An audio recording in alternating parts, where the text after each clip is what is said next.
अक्सर हम चुनावी नतीजों को कैसे देखते हैं? बस हार जीत का खेल, है ना? लेकिन क्या हो अगर हम इसे एक अलग नजरिए से देखें? एक ऐसे नक्शे की तरह जो बेहतर शासन का रास्ता दिखाता हो।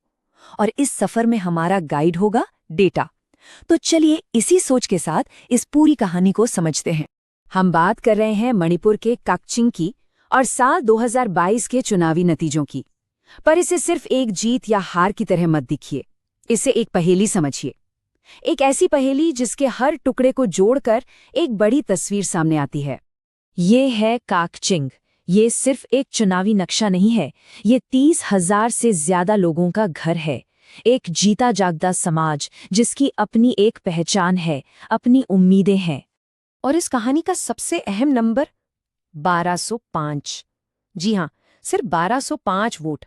सुनने में बहुत छोटा लगता है ना, लेकिन इसी एक छोटी सी संख्या ने काकचिंग की पूरी राजनीतिक तस्वीर को बदल कर रख दिया। और यहीं से हमारा असली सवाल शुरू होता है।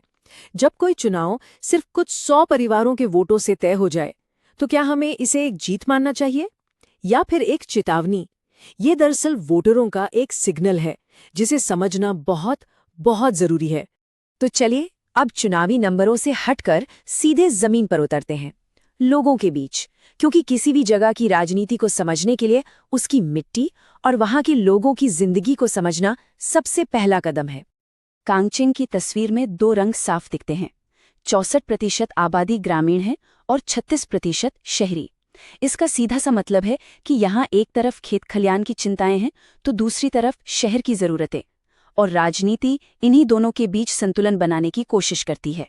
तो आखिर वो कौन सी बातें हैं जो यहाँ के लोगों को परेशान करती हैं?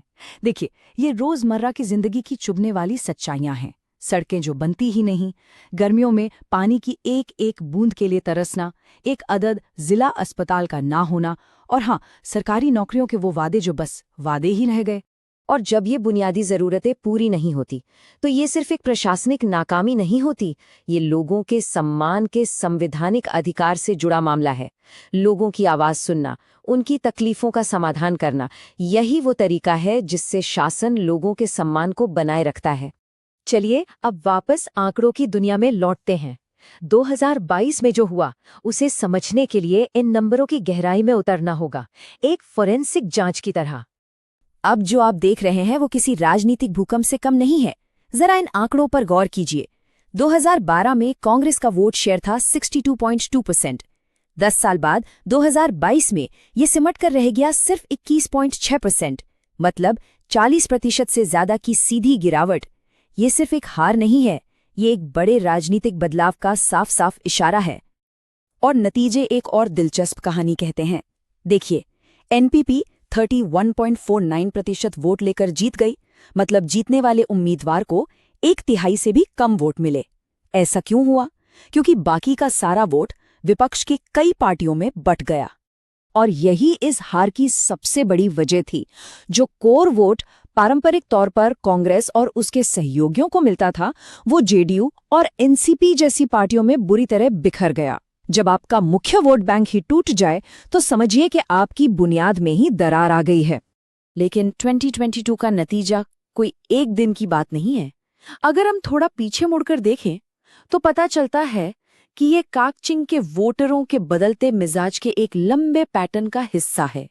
इस टाइमलाइन को देखिए। 2012 में कांग्रेस की आसान जीत, 2017 में मार्जिन घटकर सिर्फ 630 वोट रह गया, और 2022 में हार।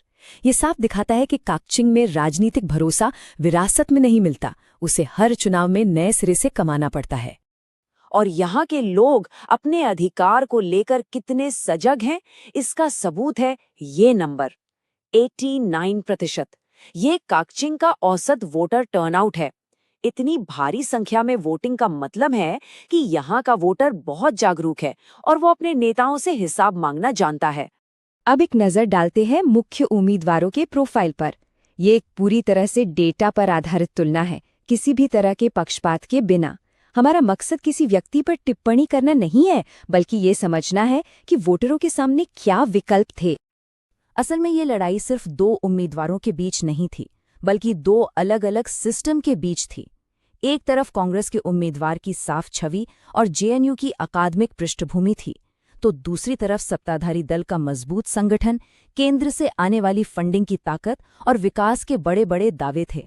तो ठीक है, अब तक हमने समस्या को हर एंगल से समझ लिया, पर अब सवाल ये है कि इसका समाधान क्या है, यहाँ से आगे का रास्ता क्या है। अब हम बात करेंगे एक ऐसे ब्लूप्रिंट की जो डेटा की मदद से लोगों का भरोसा जीतने का रास्ता दिखाता है। 7.5 लाख सरकारी नौकरियों का वादा कभी पूरा नहीं हुआ। ये सिर्फ एक वाक्य नहीं है, ये कागचिंग के युवाओं की आवाज है, उनके टूटे हुए भरोसे की कहानी है। और किसी भी शासन के लिए इस आवाज को अनसुना करना बहुत महंगा पड़ सकता है। तो हल क्या है? हम एक फ्रेमवर्क की बात करते हैं जिसे हम चतुर्मुख सिद्धांत कह सकते हैं। इसके 4 मजबूत स्तंभ हैं जो सीधे लोगों की तकलीफों का जवाब देते हैं। पहला, आर्थिक विकास और नौकरियां। दूसरा, सामाजिक सद्भाव और बराबरी। तीसरा, वो जरूरी बुनियादी ढांचा यानी सड़कें और पानी। और चौथा, लोगों तक पहुंचने के लिए एक मजबूत डिजिटल और जमीनी रणनीति। और हाँ, जब हम डिजिटल रणनीति की बात करते हैं तो एक बहुत जरूरी सिद्धांत याद रखना होगा, निजता और सहमति का सम्मान। लोगों से जुड़ने का मतलब ये नहीं कि उनकी जानकारी का बेजा इस्तेमाल हो। इसका मतलब है उनकी सहमति से उन्हें बेहतर सेवा देने के लिए तकनीक का उपयोग करना, जो कि भारत के डेटा संरक्षण कानूनों की मूल भावना भी है। तो इस पूरी बातचीत का सार क्या है? इसका सार है एक नई तरह की राजनीति का विजन, एक ऐसी राजनीति जो आंकड़ों के विश्लेषण और लोगों के प्रति सहानुभूति दोनों पर टिकी हो। और आखिर में बस यही एक विचार, राजनीति का भविष्य लोगों को बांटने में नहीं बल्कि उन्हें समझने में है। असली लक्ष्य सिर्फ एक चुनाव जीतना नहीं है, बल्कि लोगों की सेवा करके शासन करने का हक कमाना है।